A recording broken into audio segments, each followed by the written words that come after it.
wabarakatuh. Innal hamdalillah nahmaduhu wa Waalaikumsalam nasta'inuhu wa warahmatullahi nastaghfiruh wabarakatuh. wa na'udzu billahi min sururi anfusina wa min sayyiati a'malina.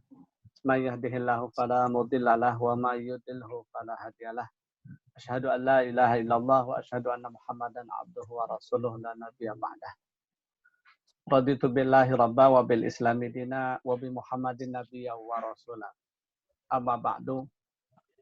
Allahumma innaka afuwun karim tuhibbul afwa fa'fu anna ya karim. Allahumma inna nas'aluka ridhaka wal jannah wa na'udzubika min syakhatika wan nar. Shadaqallahul azim. Ikhwan wa akhwat fillah rahimakumullah. Sahabat-sahabat sekalian yang alhamdulillah masih bertahan di hari ketiga kita melaksanakan pertemuan online di tanggal 15 Ramadan. Sudah pertengahan Ramadan, ternyata begitu lewat. Mudah-mudahan 15 hari ini kita bisa merasakan sebuah nikmat keimanan. Salah satunya ya nikmat kita bisa bersama-sama di sini.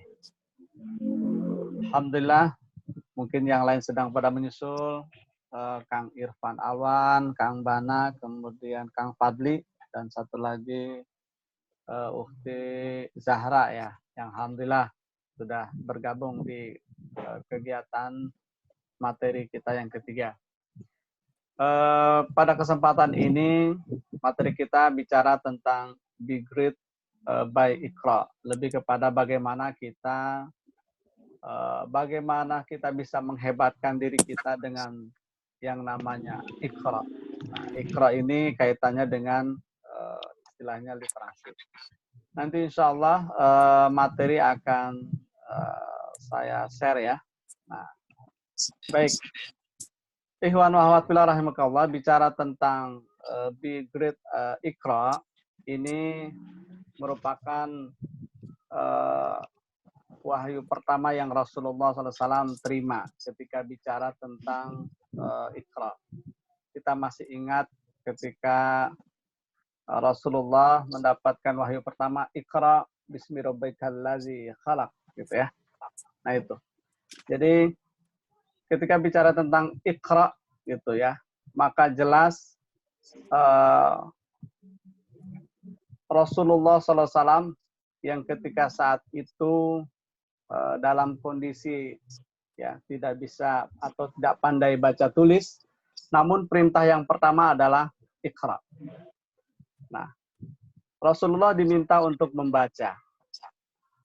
Ternyata membaca ini merupakan bisa dikatakan sesuatu yang kalau kita melihat tidak kepada objek, tetapi menyebutnya kepada bagaimana ada motivasi dan tujuan membaca itu. Maka dilanjutkan Iqra bismi rabbikal ladzi khalaq. Ya, bacalah dengan nama Tuhan. Nah, Iqra kalau kita lihat dalam arti lain itu sebetulnya bicara tentang menghimpun, gitu ya, menghimpun. Nah, menghimpun di sini seperti kalimat membaca gitu ya. Iqra ini membaca. Itu kan ada beberapa kata ya. Ada kata membaca. Nah, itu membaca, maka dihimpun. Itu merupakan sebuah kondisi bahasanya ya. Membaca itu merupakan lahir dari himpunan kata-kata. Nah, terkait ini, maka sungguh sangat luar biasa ternyata kalau kita lihat gitu ya, mata, otak yang kita miliki ini potensi yang luar biasa. Nah, sehingga lahirnya bacaan itu dihimpun oleh kemampuan otak kita.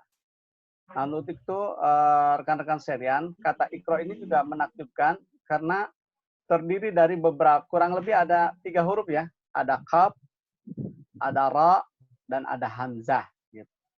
Nah, ada Iqra. Nah, kata Iqra ini, kalau kita lihat, itu bisa dikutak-atik. Bisa dikutak-atik dalam arti, ketika misalnya ada qaf, ra, ya, misalnya huruf hamzah disusul dengan qaf. Hamzah, qaf, dan ra. Sehingga dapat membaca, digabungin kalimatnya dengan akara. Nah, akara ini bermakna mengakui. bisa bermakna mantap, bisa juga bermakna tenang. Nah, sedangkan kita juga bisa mendahulukan hamzah lalu meletakkan huruf dot di tengahnya dan qaf di akhirnya, sehingga bisa menjadi kalimat ariqa. Nah, ariqa, ya. Dari akoro menjadi ariqa. Nah, kalau akoro artinya mengakui mantap dan tenang, tapi kalau ariqa artinya gelisah atau sulit tidur. Nah, jadi dari sini saja ternyata mengisyaratkan bahwasanya kalau kita tidak membaca, pada dasarnya menyebabkan kita menjadi orang yang gelisah, susah tidur, gitu. Atau bahasa lainnya, kita tidak akan merasakan ketenangan. Karena kenapa? Karena ya kuncinya ketika kita membaca maka akan hadir yang namanya ketenangan, memperoleh pengetahuan dan kehidupan.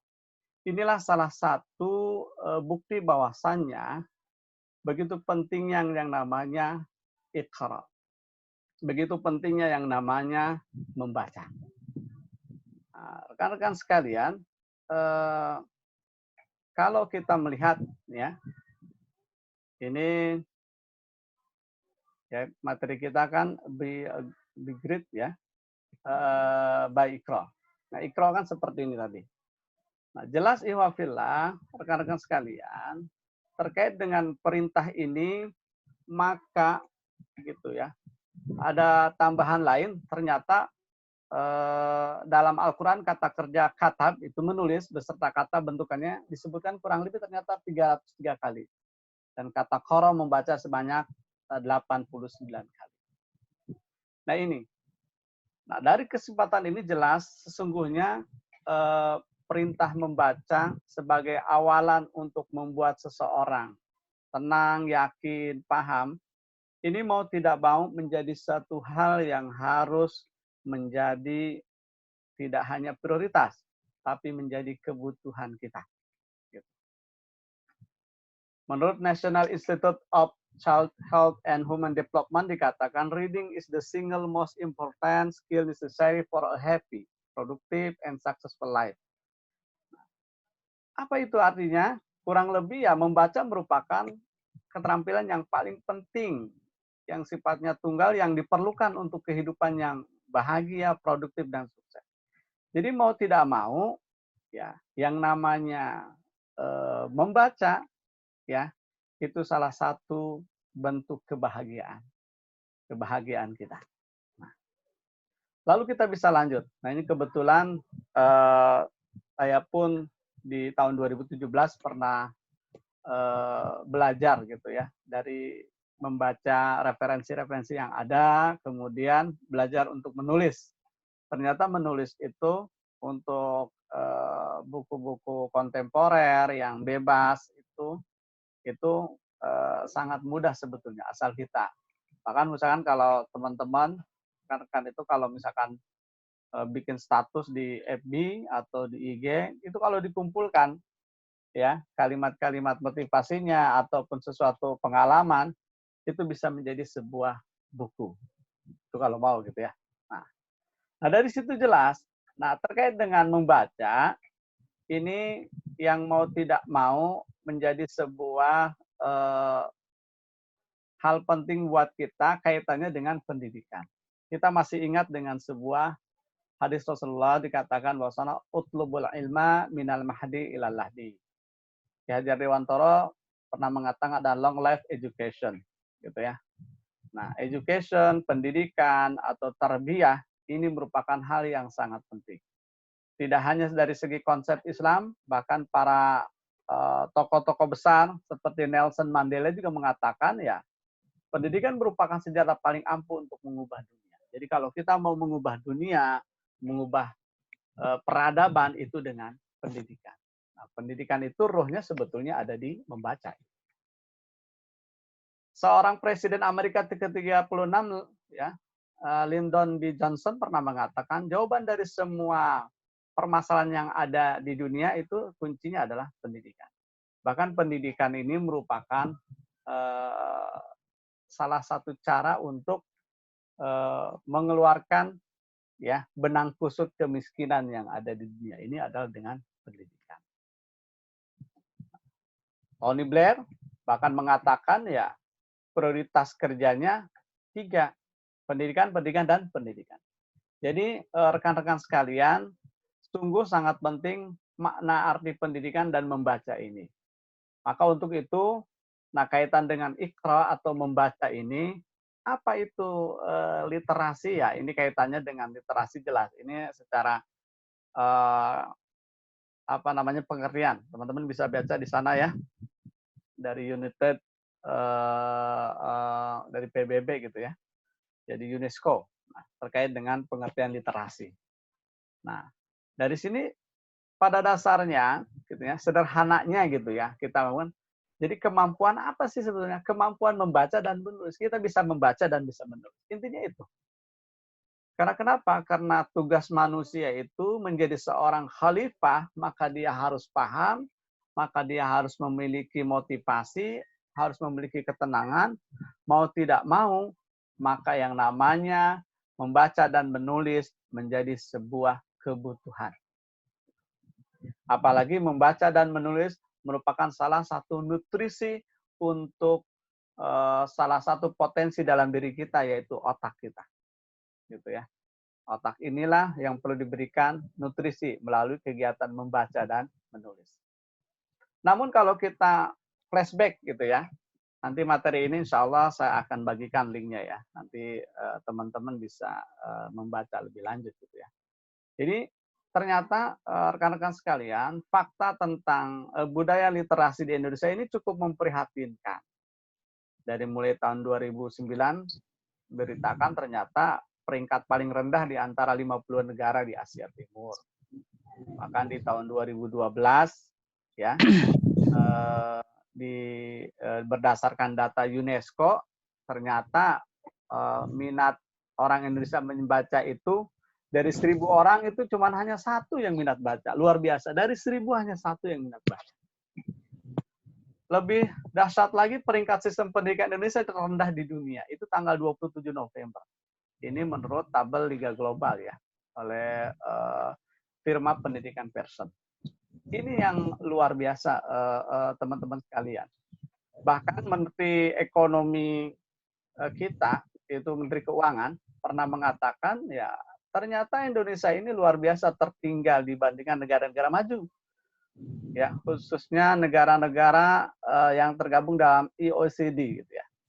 Karena kenapa? Kemampuan membaca saja Indonesia harus menghabiskan waktu 45 tahun. Jadi ternyata untuk mengupgrade kemampuan, meningkatkan kemampuan membaca itu kurang lebih butuh waktu 45 tahun ternyata. Sedangkan untuk sains butuh waktu 75 tahun. Bayangkan, wajar kalau Indonesia tidak bangkit, tidak maju karena kemampuan membacanya itu rendah dan itu butuh waktu 45 tahun. Luar biasa.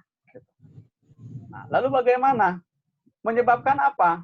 Wajar hari ini hoax yang menjadi sesuatu yang begitu banyak di WA ya. Luar biasa. Ini literasi rendah.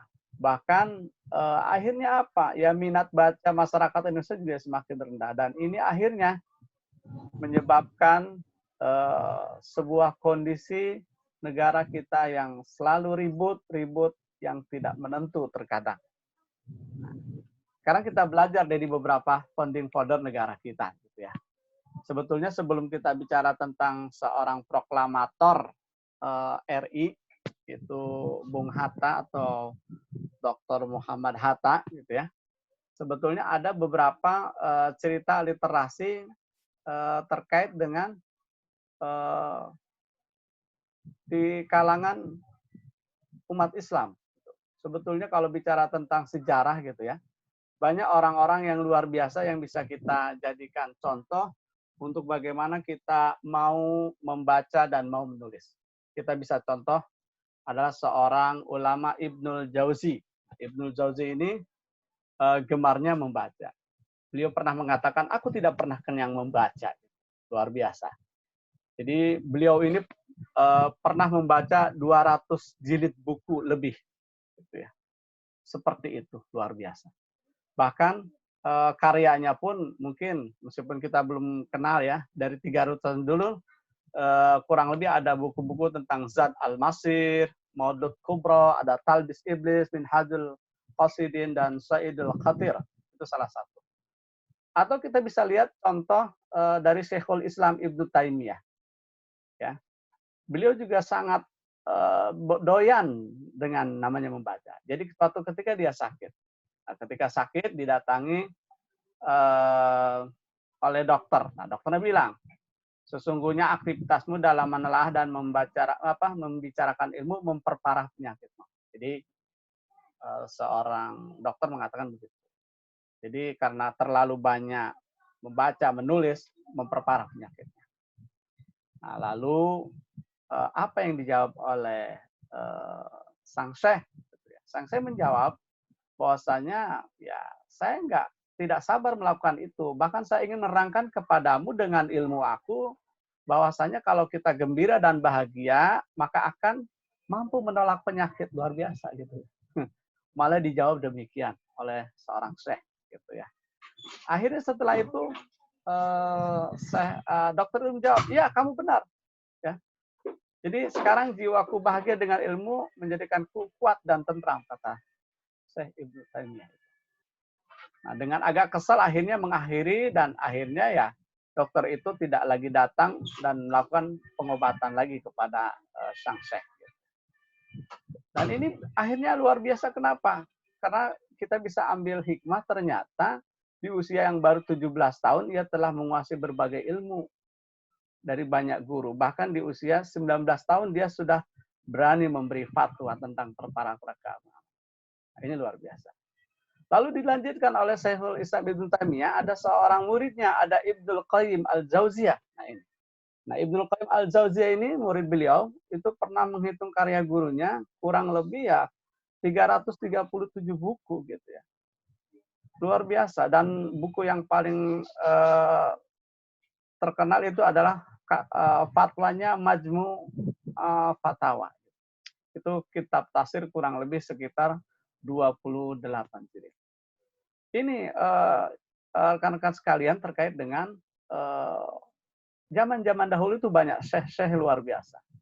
Kita bisa ambil cerita tentang contoh teladan dari salah satu imam mazhab ya, itu yang termasuk itu Imam Syafi'i. Ulama besar dengan nama lengkap kurang lebih namanya itu Abu Abdullah bin Muhammad bin Idris Asy-Syafi'i yang lahir di Gaza dan Palestina. Jadi ketika bicara tentang hukum Islam yang luar biasa, mau nggak mau ya Imam Asy-Syafi'i merupakan salah satu mazhab yang banyak menjadi salah satu referensi. Karena kenapa? Karena tradisi literasi Imam Syafi'i luar biasa. Munculnya sejak kecil. Kurang lebih kalau tidak salah ketika 7 tahun ia telah hafal Al-Quran. Kemudian hafal kitab Al-Muwatta karya Imam Malik, gurunya di usia 10 tahun. Bahkan ada yang mengisahkan bahwa beliau telah memberi fatwa sebelum masa baliknya. Luar biasa itu. Jadi kemampuan menulis tidak main-main gitu. Ya, karya-karyanya hari ini luar biasa.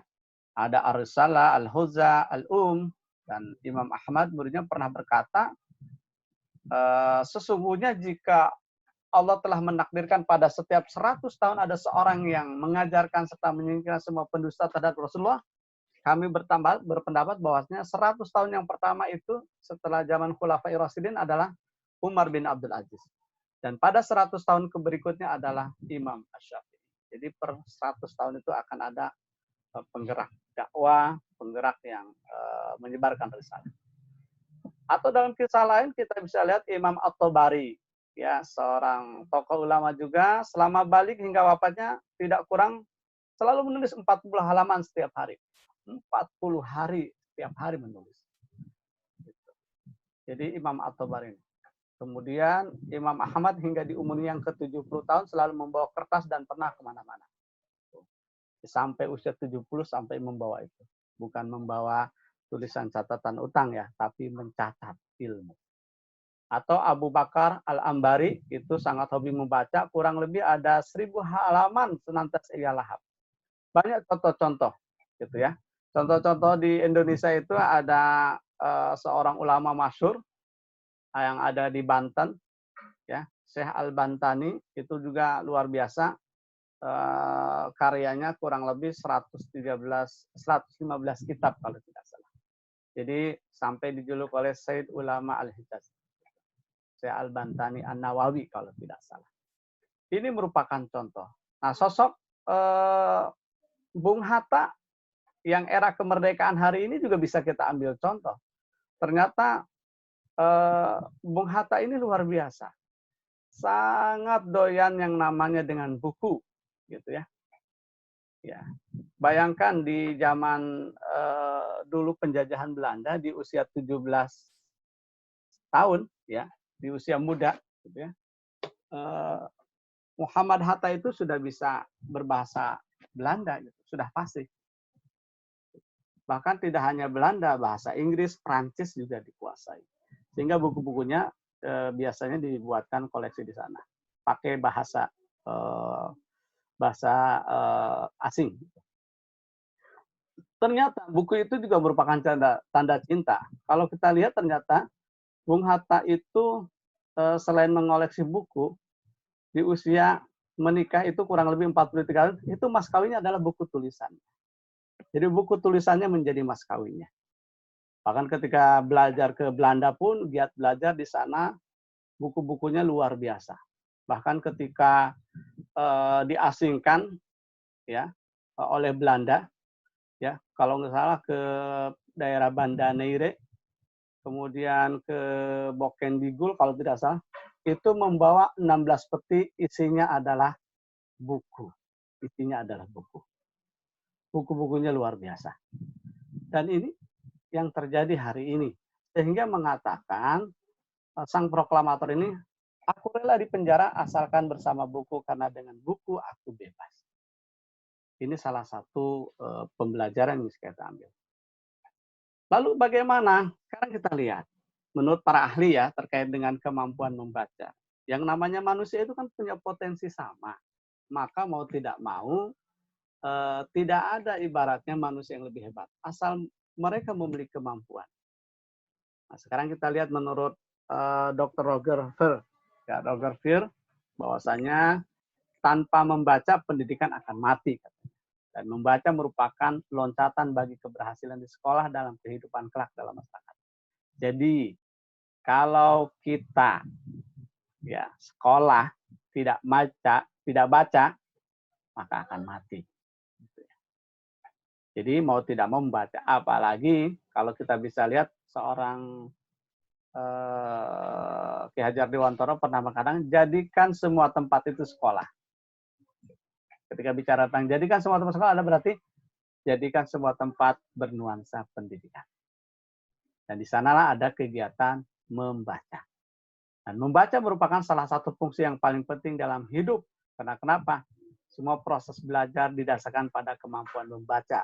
Kalau kata Glenn Doman. Nah, inilah rekan-rekan sekalian terkait dengan ini. Lalu bagaimana terkait dengan ada seorang Taufik Ismail, ya, dia pernah terkait dengan tragedi nol buku ya. Pernah ada penelitian ke SMA di 13 negara antara Juli sampai Oktober 97 mengenai kewajiban membaca. Ternyata gitu ya, hasilnya itu kewajiban membaca siswa di Indonesia itu 0 katanya. Ini yang sangat menyedihkan gitu. 0 judul, ini bisa kita lihat. Karena kenapa? Karena siswa kita tidak membaca dan tidak menulis. Artinya apa? Siswa kita atau orang-orang terpelajar yang di sekolah rabun membaca dan pincang menulis. Dan ini hasil surveinya, gitu ya. Hasil survei ini SMA di Indonesia 0 judul. Kan luar biasa. Sedih kita ini. Lalu bagaimana mau tidak mau, sekali lagi, ya, maka perlu ada langkah buat kita. Apa kira-kira? Apalagi di masa PSBB atau lockdown ini merupakan salah satu hal yang sangat penting. Bagaimana kita membangun sebuah strategi. Oke lah, kita sekarang lihatnya contoh baik lah. Gitu ya. Ternyata di Indonesia juga luar biasa hari ini. Banyak kok contoh-contoh yang bagus. Ini ada, bisa kita ambil contoh ya. Ada seorang anak namanya Aisyah. Nah, lagi ngetren kan lagunya Aisyah ya. Nah, Aisyah ini membaca 117 buku dalam 5 bulan. Bayangkan, anak SD. Ternyata dia bisa. Ini di daerah Sulawesi Selatan. Mampu membaca 117 buku hanya dalam 5 bulan loh. Atau ada sebuah tantangan dari Wali Kota Surabaya, kita lihat contohnya di tahun 2011, itu yang membaca buku 20 ya buku akan mendapatkan sertifikat ya dari Wali Kota. Ini kan sebuah contoh strategi ya. Dan ternyata banyak sebetulnya kalau kita mau membaca ya banyak sekali yang bisa kita ambil hikmah, bahkan strategi caranya itu banyak gitu ya. Nah, sekarang bagaimana? Ya kembali kepada kita semua gitu ya. Bahwasanya apakah kita memiliki kemauan atau tidak. Nah, untuk itu yang bisa kita lakukan saat ini adalah bagaimana kita melihat kondisi hari ini dengan era digital hari ini, sesungguhnya bukan berarti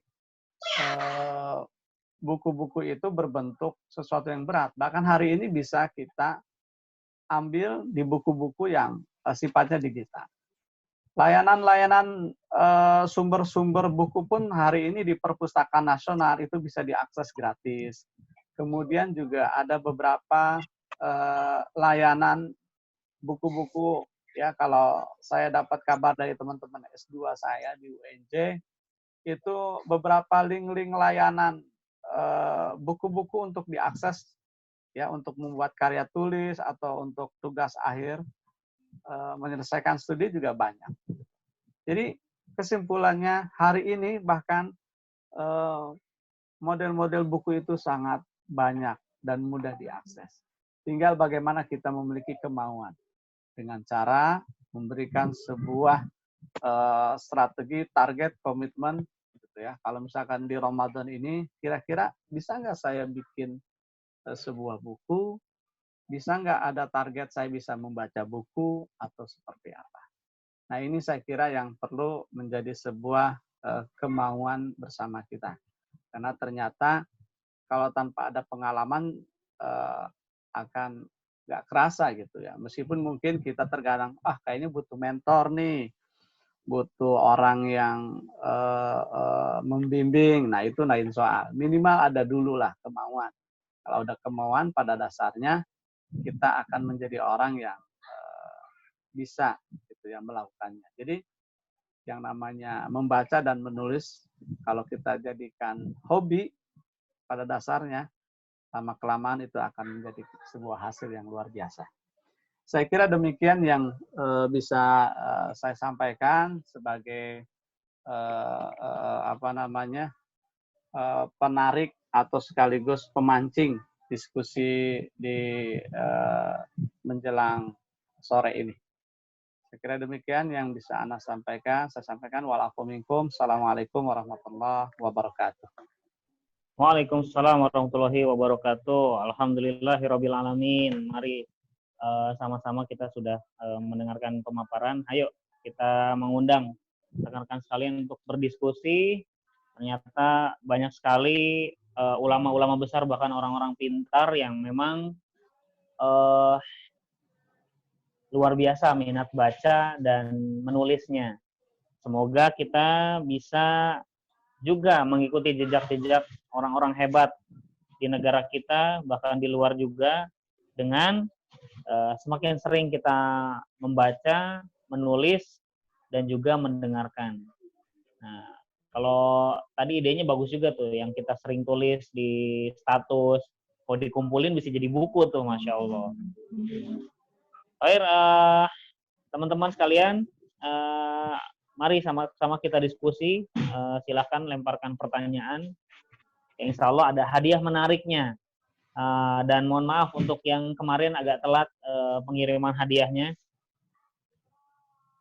Insya Allah untuk hari ini segera setelah acara ini kita langsung kirim-kirim nih hadiahnya. Ya, silakan. Mau ada yang bertanya?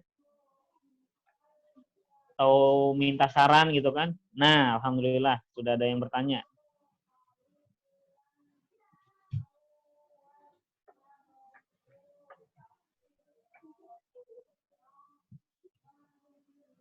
Terkait tips minat baca, Ustaz. Boleh langsung dijawab, Ustaz. Ya, dari Ibu Asri Ain. Ya. Hah? Iya. Dari siapa? Tips. Ya, dari Akhwat. Oh ya. Asri Aim. Oh, ini dari hari pertama luar biasa. Masya Allah, ini semangat sekali. Luar biasa. Jadi, Anda lihat videonya selalu megang pulpen, Ustaz. luar biasa. Jadi terkait dengan tips membaca, yang pasti kita pasti memiliki yang namanya passion. Passion itu terkait dengan kesenangan, kesukaan kita. Nah, tergantung kita tuh senangnya apa. Kalau kemarin ketika saya bikin buku tentang remaja, kebetulan saya senang memperhatikan remaja, maka bikinlah buku tentang bagaimana menjadi seorang remaja yang gaul dan sukses. Itu passion kita. Kita sukanya di mana. Demikian pun dengan membaca. Sebetulnya kita akan merasa lebih enjoy, nikmat ketika kita membaca sesuatu yang kita senangi gitu. Dan buku-buku itu apakah memang sifatnya literasinya bisa buku-buku ilmiahnya atau buku-buku yang sifatnya cerita, sastra, kontemporer, yaitu terserah. Nah, lalu bagaimana ketika kita sudah memiliki itu, langkah keduanya ya kita lakukan yang namanya dengan membuat time management gitu ya, diatur jadwalnya kira-kira di jam berapa. Ya seperti komitmen kita literasi membaca Quran misalkan ya. Kita bergabung di sebuah komunitas misalkan One Day One Juz. Nah, maka ketika kita komitmen setiap hari harus membaca 1 juz, maka mau tidak mau pada dasarnya kita bisa laksanakan itu di jam berapa kita jam-jam tilawah itu yang biasanya enak. Gitu ya. Kalau kemarin Ustadz Sigit sempat bilang itu ba'da subuh dan sebelum ba'da asar ya. Itu waktu yang enak untuk membaca, menghafal gitu. Nah, waktu momen-momen itu diatur. Yang pasti sekali lagi buku-buku itu sekali lagi tipsnya lebih kepada yang memang kita inginkan. Ya, yang lebih enjoy-nya kita ya. Itu aja lah passion-nya. Berarti dimulai dari apa yang kita inginkan dulu, Ustaz ya. Yang lebih ini, kan kalau udah biasa tuh kayaknya kalau sudah terbiasa baca buku, kayaknya kalau baca buku yang mulai naik lagi levelnya nih kayak yang mulai berat-berat itu agak tertarik gitu, Ustaz ya. Ya. Ya, yang pasti dimulai dari yang ringan-ringan dulu ya, Ustaz. Yang ringan, yang kita senangi. Oh ya, alhamdulillah. Tadi Ana lupa membacakan biodata Pak Karyadi nih, biografinya ya. Ini alhamdulillah Pak Karyadi ini adalah ketua PSDM di DPP Odos yang komunitas One Day One Juz. Nah ini masya Allah nih kalau misalnya di bulan puasa ini kita bisa baca Quran 1 hari 1 juz, luar biasa. Banyak keutamaan yang bisa kita dapat. Dan beliau juga adalah ketua MGBK SMK se-Kabupaten Bogor. Terus kemudian beliau juga adalah ketua PGRI SMK Negeri 1 Gunung Putri. Kemudian beliau juga adalah ketua Dewan Pengawas Koperasi 212 Ciwacik. Selanjutnya pembina PM3 dan ketua BPD AB Tirta Wanaherang Gunung Putri. Masya Allah, ini banyak sekali pengalaman beliau, silakan digali. Nah, ini alhamdulillah sudah ada pertanyaan lagi dari Fadli.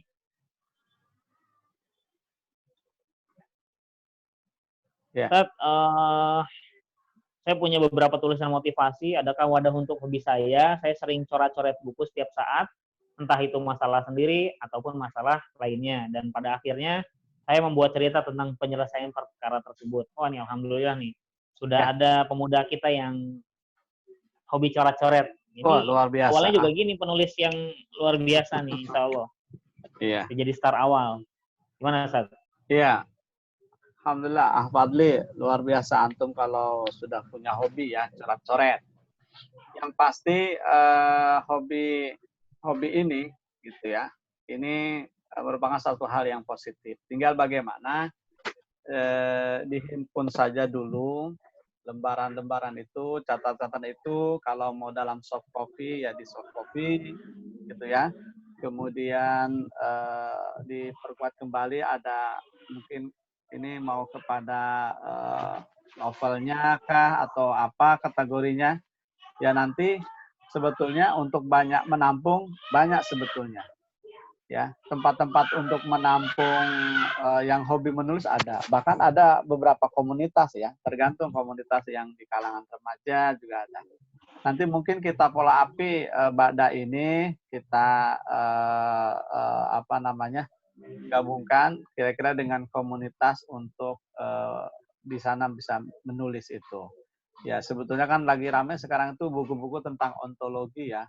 Ontologi itu buku kumpulan para penulis gitu ya, tidak hanya sendiri dalam bentuk cerita digabungin, kemudian diinin ke penerbit, ya sebetulnya ada. Itu ada. Nanti mungkin di follow up. Yang pasti cerita-cerita itu silahkan dipersiapkan aja dulu. Ya, nanti mungkin Ya, bisa di berarti follow up. cerita masalah ini kan cerita bagus nih, penyelesaian perkara masalah. Dan kita juga bisa share nanti nih di IG-nya PM3 nih, insya Allah Al-Fadli.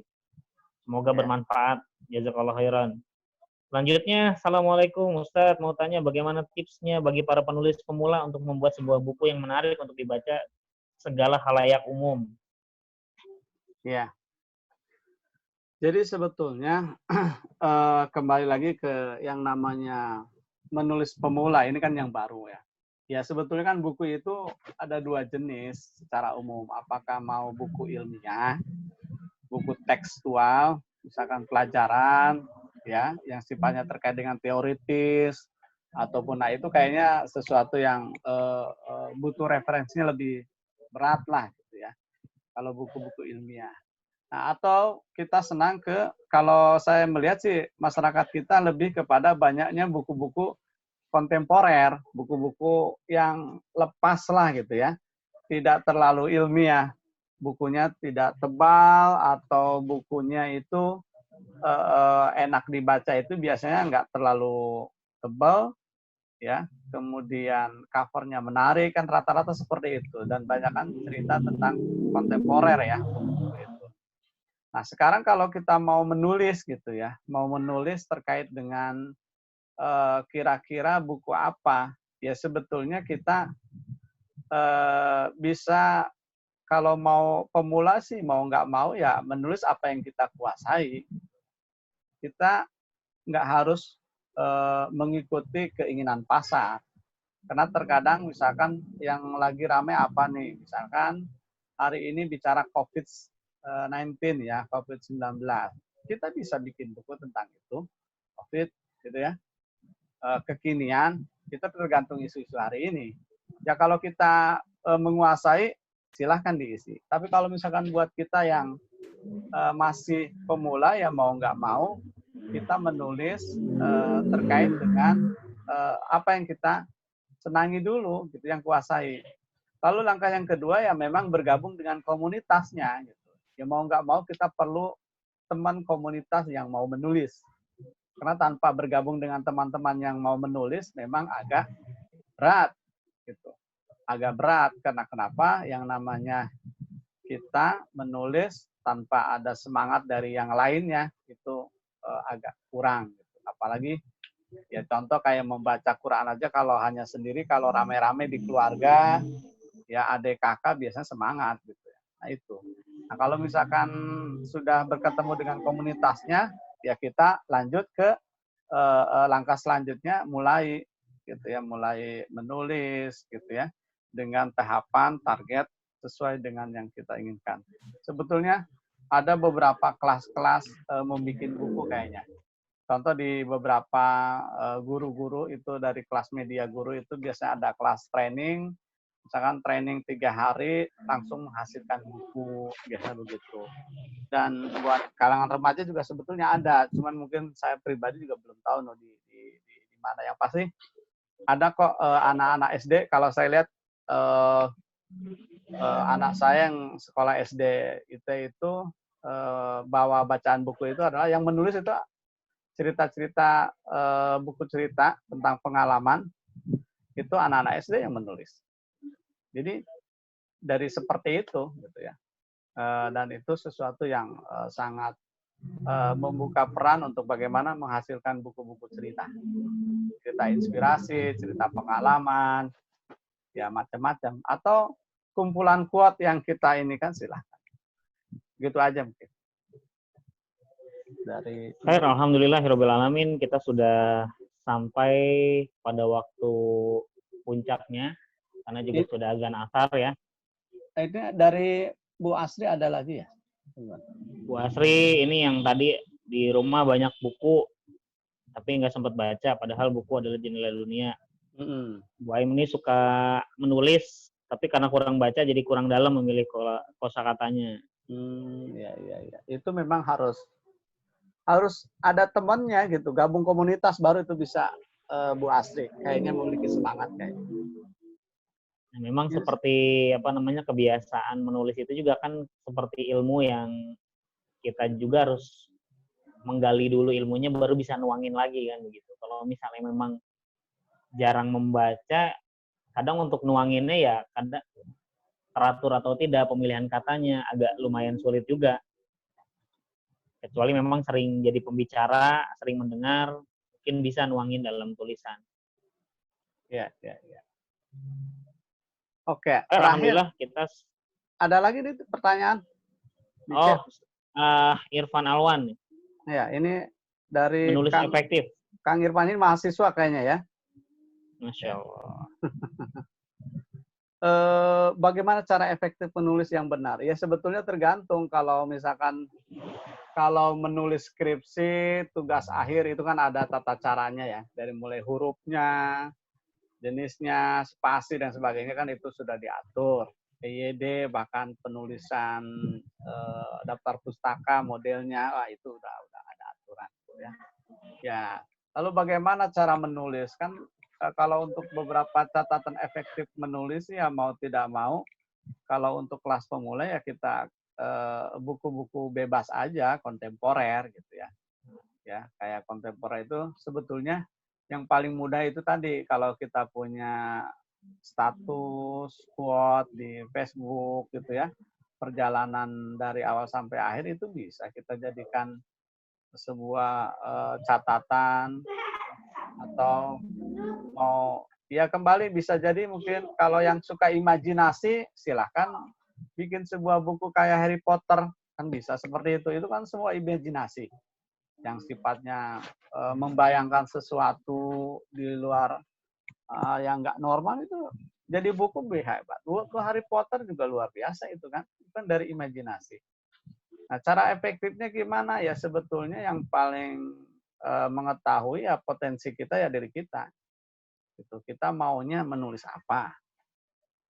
Dan yang paling enak memang harus ada tutorial tuh atau coaching gitu ya. Jadi lagi-lagi kembali selain memang ada kelasnya harus ada coaching gitu ya. Itu kalau untuk memulai. Memang perlu ada yang namanya tanda petik dipaksa sebetulnya. Harus dipaksa tanda petik gitu ya. Kalau kita betul-betul kayak misalkan beberapa guru misalkan atau beberapa teman, kenapa? Kan masing-masing punya motivasi kan, gitu ya. Motivasinya apa sih? Nah, ini yang harus menjadi paling dasar. Motivasi menyelesaikan tulisan itu apa, gitu ya. Dan mengenai proses awal dan sampai selesai itu kan akan sangat bisa kita dapatkan kalau misalkan semua berdasarkan pengalaman. Yang paling berat kan memulainya itu.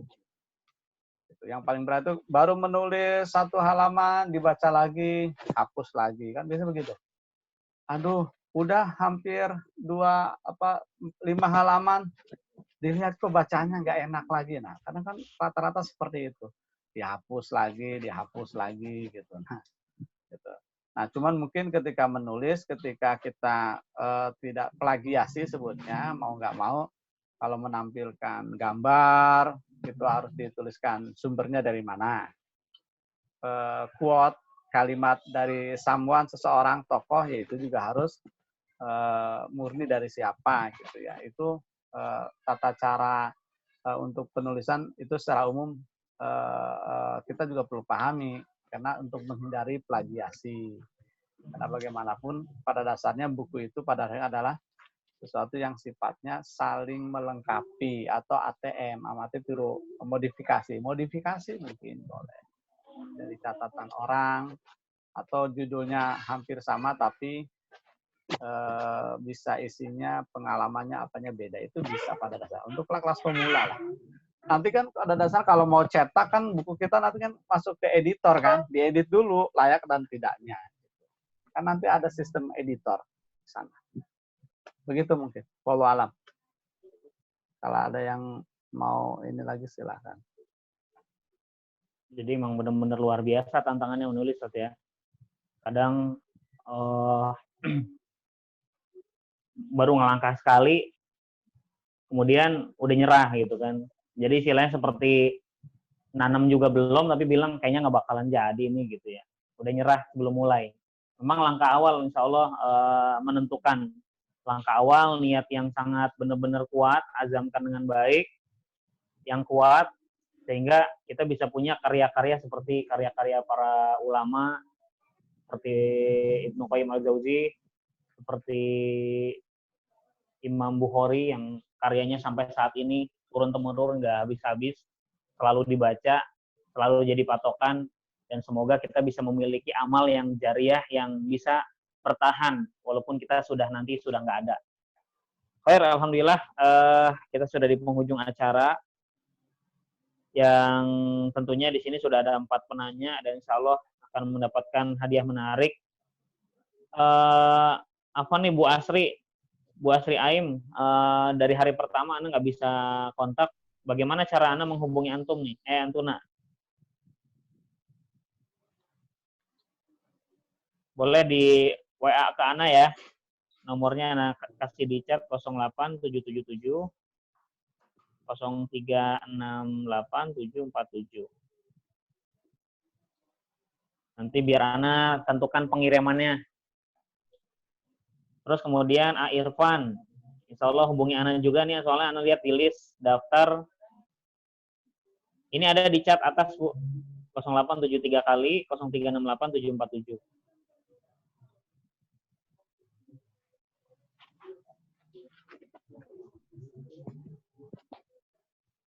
Link materi sudah ada ya.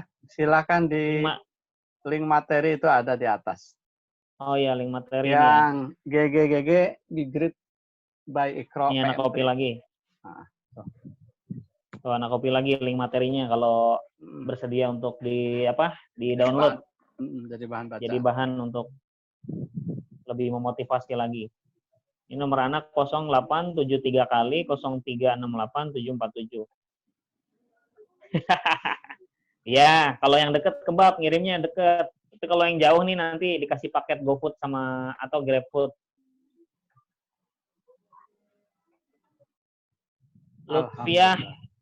Lutfiah Sofa Azahra, nanti hubungin Ana ya, soalnya di list daftar peserta kayaknya belum registrasi. Jadi nanti mohon di WA ke Ana ya. Untuk Ukhti Lutfiah Sofa Azahra. Nah, Fadli juga nih, Fadli jangan lupa WA ke Ana ya. Kirim Sherlock-nya. Fadli suka pakai GoPay nggak atau pakai Oppo?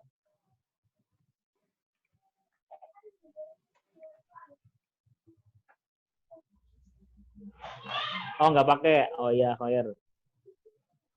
Berarti nanti Sherlock kasih aja ya. Fadli ya, WA ke Ana ya. Baik, alhamdulillah. Jazakumullah khairan kepada semua peserta, teman-teman sekalian, ikhwan wa akhwat. Semoga Allah memudahkan urusan kita semua dan juga semoga Allah membuat puasa kita di bulan ini lebih baik daripada puasa tahun-tahun sebelumnya. Amin. Apa? Karena di tengah tantangan yang berat ini Allah uji untuk kita. Di situ banyak sekali peluang pahala yang seperti kita ketahui bersama bahwa segala sesuatu yang kita sudah niatkan baik di mata Allah Subhanahu wa taala, maka akan tercatat secara sempurna. Nah, jadi bagi para laki-laki yang sering ke masjid nih, yang niatnya memang dari awal nggak pernah lepas ke masjid, ternyata Allah kasih tantangan nggak bisa ke masjid. Ternyata dengan niat tulus kita, insya Allah walaupun kita sholat di rumah, walaupun tidak sholat Jumat di masjid, insya Allah tidak mengurangi pahalanya sedikit pun. Kita akan mendapatkan pahala secara sempurna, sempurna, dan sempurna. Nah, bagi yang ingin menengok temannya yang sakit, gitu kan, ternyata kita dengan satu dan lain hal nggak bisa, tapi niat kita sudah benar-benar pengen nengokin, tapi ternyata nggak bisa. Allah akan tuliskan niat kita dan pahalanya secara sempurna. Amin. Nah, ini merupakan menjadi ladang pahala, apalagi di bulan yang penuh berkah ini. Semoga kita terus berlomba-lomba dalam kebaikan, kita memulai literasi kita, semoga ada karya terbaik yang bisa muncul di hari ini. Khair, kita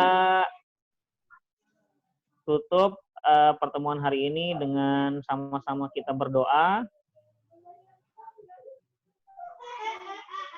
Nah, mukanya udah kelihatan.